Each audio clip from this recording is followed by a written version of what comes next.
Hi guys, welcome to my YouTube channel. My name is Summer and today I want to talk about detachment. This video is for you, especially if you tend to be more of an anxious attached person. If you don't know your attachment style, you can take a quiz online to see if you are more of an avoidant, if you are more anxious, or if you're kind of in the middle. Or if you're secure. So let's get started. When I was younger, I definitely leaned more on the avoidant side, which I think avoidants are deep down also just very anxious. Their coping mechanism is to just push away and not face the problem, not handle the problem.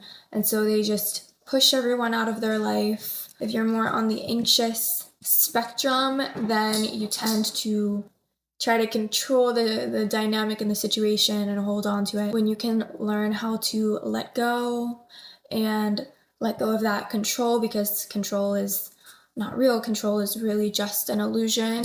We can't really control anything at all except for how we show up and how we communicate and how we react to things. Aside from that, there is very little that we can control in the world and in life. Learning to kind of navigate that in a way that's healthy is so important. When I was younger in relationships, I didn't know how to fully understand what I was feeling. I would get frustrated, but I couldn't figure out how to communicate what I was feeling and put it into words. So I would avoid the situation. I would get really frustrated because I didn't understand how I was feeling. And so that would lead me to just pushing everyone away from me, so that I didn't have to do the work to face whatever the issue was. It took me a long time to learn how to process and really understand what I was feeling and be able to communicate that to other people. That definitely took a long time. I had to first understand that I was an avoidant person, and then I had to really figure out, how do I process my feelings so that I can understand what I'm feeling and be able to then communicate it to that other person.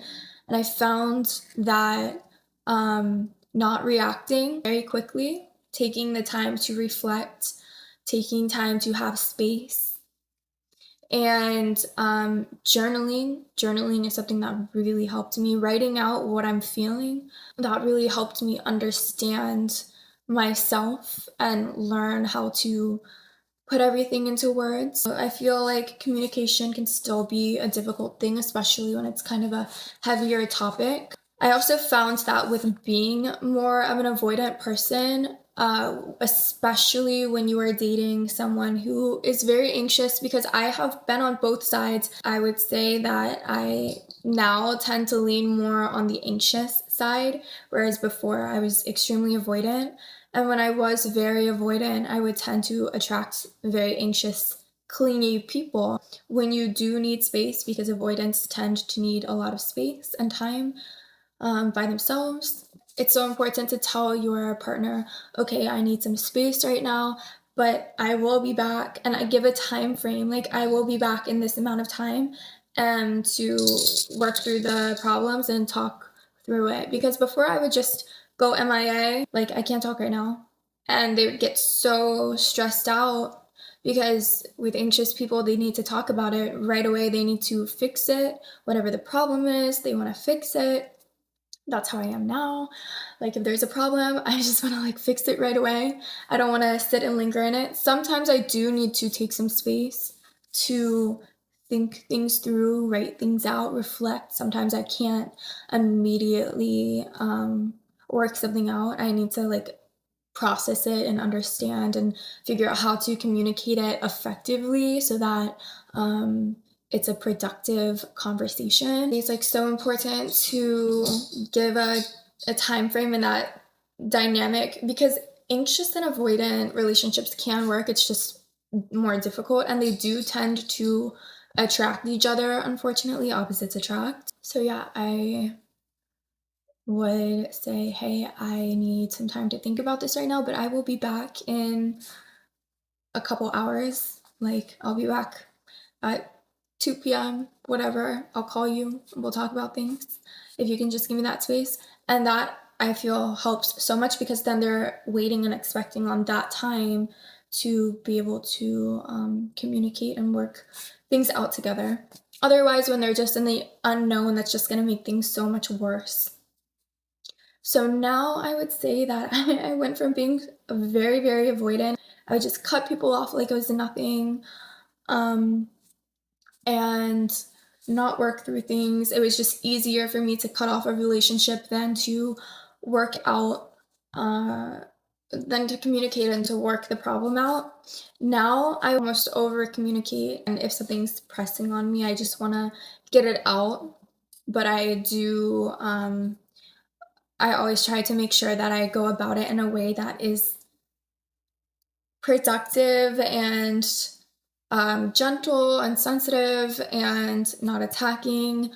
I try to see both sides of things before I even like bring something up. And I do like to sit with things to make sure, like, am I overreacting? Is this feeling gonna go away? So after I do those things, then typically what I do is I will take my notes in my phone and I'll do a brain dump, and then from there I will write out things that I want to say, and I'll sit with it for a while. And if I still feel like it's really bothering me, I will go ahead and have that conversation. So now that we talked a little bit about the anxious and avoidant dynamic, I want to talk about being unattached. It is so important for us to be unattached to outcomes, to things in life we can't control. You know, there's only so much we can do with controlling the circumstances in life, and things change all the time, and we have to be okay with that. Things are never going to stay the same. Um, Everything is constantly going to be changing and evolving and flowing, and we have to flow with that. If we are freaking out and anxious and stressed out every time something changes, that is only gonna be affecting us the most and hurting us and our relationships. We have to learn how to let go. And the things that you want the most almost don't want you back ever, right? When you want something so, so, so bad and it's coming from a place of desperation and need, you almost are never going to get that. That thing is going to be pushed away from you. That thing is going to be unattracted to you. This is when it's a huge problem, because this is when it has to tie into your self-worth. You are not focusing on yourself. You are not putting yourself first. You need to put yourself first. You need to put yourself first before anything else. You need to love yourself first before anyone else. That's selfish. You're not supposed to do that. You're supposed to love others first. No, because when you don't love yourself first and when you don't pour into yourself first, then you are serving from an empty cup. You have nothing to give other people because you don't even have a full cup yourself to give from. You have to pour into yourself. How do you pour into yourself? How do you love yourself? You need to invest into yourself. What do you like? What interests you? Where do you like to go? What do you like to do? Do you know who you are? Are you comfortable with spending time by yourself? Do you always need to be around other people and constantly in places? Are you comfortable with being alone or uncomfortable with being alone? Are you comfortable with being in your own solitude and listening to your own thoughts, or do you constantly need to be stimulated by people or something so that you feel comfortable? This all comes down to, how do you feel about yourself? If you like to dance, go take dance classes, go dance. If you want to surf, go surf, take surfing lessons. What do you like to do? Like, invest in these things. If you feel better about yourself when you're constantly getting your nails done or your hair done or your lashes or something, like, give yourself time to go do those appointments and do those things. You want to feel like your best self always. Put yourself first. When you put yourself first and you're constantly pouring into yourself, then you feel good, you feel confident. If you have nothing going on in your life, of course you're going to be obsessing over the people around you. Of course you're going to be acting from a place of need and desperation. But when you have things going on in your life, things that interest you, things that drive you, things that motivate you, you aren't going to be in that energy of need. You will be confident because you know who you are, because you feel good about who you are. And you won't look at someone and think, I need that person or I'm not going to be okay. You will look at that person and think, that person seems amazing, that person seems great, but I'm also great and I have a lot going for me. And I don't need that person. I'm happy as I am. I'm happy with my life. I love who I am. I love my life. I love my hobbies. I love the things that I do. I am happy. I am full. I am complete on my own. But this person can also bring me happiness. And that's great. If this person's bringing me happiness, then amazing, wonderful. If they're in my life, they can add to that happiness. They can add to that space and bring more happiness in. But if they leave, then it's okay. I'm okay because I'm solid in who I am. I'm solid in what I like, what I love to do. I'm solid in my life. I have my own things going for me. I have my own friends going for me. I have my own career and my own hobbies. And, like that's so important. If you have nothing going on in your life, I'm sorry, but that's like such a lose lose and loser situation to be in, to have absolutely zero things going on in your own life and to be living vicariously through someone else's life. You do not want to do that because if that person leaves, like you have nothing, everything is gone. You don't even know who you are. So it is so important to know who you are, know what you like, know what you love. When I was younger, I got myself in a very bad relationship. I grew up not being allowed to have my own opinions about things. I would get in trouble if I had a different opinion from my parents, and I wasn't allowed to express my opinions and how I feel. And so I ended up in a relationship where I was walking on eggshells, and it was very toxic and not healthy, and I didn't know how to express my wants or needs or desires. I didn't even know what those were. I didn't know what I liked and disliked. Like I once I got out of that relationship, I had to figure out who am I? And now I'm kind of like I view myself as a lone wolf because I am so comfortable with being alone, being by myself. I love being alone. I love who I am. I love my solitude and my space. It's difficult for me to want to go out and be around people sometimes because I love being with myself and in quiet, and it just is so peaceful, and I have things that I love to do, things that I'm working on, hobbies. I'm always doing different things, and I'm also pretty introverted, so I've really learned to be so comfortable with myself, and I feel like that's something that a lot of people are uncomfortable with. They have to constantly be stimulated by something, stimulated by um, a situation, by other people, by the TV, music. Like these things aren't bad, but they can be if you don't know how to first be comfortable with who you are. So in order to be unattached, you need to have self worth and self love. You need to have other things going on for you in life, your hobbies. You need to dream and have dreams and have aspirations and be working towards those things. If you don't have dreams, at least have hobbies and be actively working on those hobbies. They are a portion of it. They bring happiness to you now, But if they don't, then okay, that's okay. They can leave and you will be okay because you have other things going for you. Say you sent a text message or you're waiting for a text message and you start feeling so anxious because all you can do is wait for this text message back. All you're thinking about is getting a reply back and you can't even think about anything else or do anything else.